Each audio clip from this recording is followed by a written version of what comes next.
Hello guys, and welcome to another quick video. And in this quick video I'm going to be showing you how you can change your currency, which is your native currency on your Coinbase mobile app.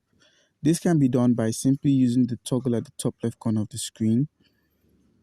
Once you've clicked on that, you click on profile and settings, and once you've gotten to the profile and settings menu, you simply scroll down till you find native currency as highlighted here, and you can search for, right now our native currency is USD, but you can search for any of the other currencies that are available. Quasi dinar is not available. Okay, we can use Canadian dollar. The Canadian dollar is also available. We can make use of euro. It's available. GBP, it's available.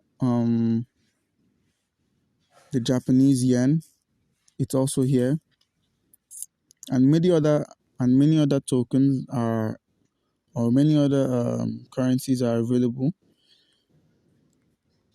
Alright guys, and once you select the currency you'd like to be using, that's the euro,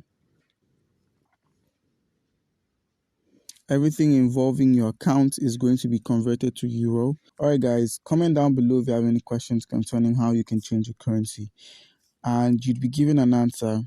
Thank you.